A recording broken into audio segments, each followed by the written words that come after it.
गुलाबी थंडी संपून राज्यात उन्हाचा तडाखा बसू लागलाय। त्यातच हवामानात गेल्या 3 ते 4 दिवसांपासून वारंवार बदल पाहायला मिळतोय। शुक्रवारी राज्याच्या काही भागात अवकाळी पावसानं हजेरी लावली होती, मात्र सध्या हवामान कोरडं असून आजपासून उष्णतेची तीव्रता वाढण्याचा अंदाज हवामान खात्यानं वर्तवलाय। त्यामुळे नागरिकांनी दुपारच्या वेळेस घराबाहेर पडताना दक्षता घेण्याचं आवाहन हवामान खात्यानं केलंय। राज्यातील हवामानात गेल्या 2 दिवसात लक्षणीय बदल पाहायला मिळालाय। शुक्रवारी काही भागात अवकाळी पावसानं हजेरी लावली, मात्र हा बदल तात्पुरता ठरला असून रविवारी पुन्हा उष्णतेची तीव्रता वाढण्याची शक्यता आहे।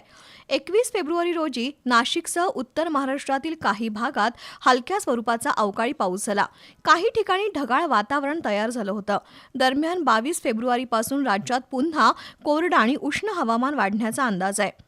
मुंबई, ठाणे, नवी मुंबई आणि कोकण किनारपट्टी भागात दमट उकाडा जाणवेल।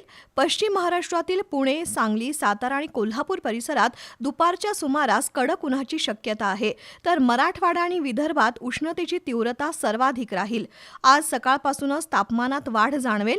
सकाळी वातावरण थोडं आल्हाददायक असलं तरी दुपारनंतर उन्हाचा तडाखा तीव्र होण्याची शक्यता आहे। तसंच पुढील काही दिवस तापमानात हळूहळू वाढ होत राहील असा अंदाज वर्तवण्यात आलाय।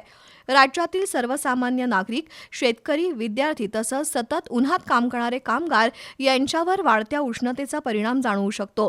त्यामुळे नागरिकांनी दुपारच्या वेळेत बाहेर पडताना आवश्यक ती काळजी घेण्याचं आवाहन हवामान खात्यानं केलंय।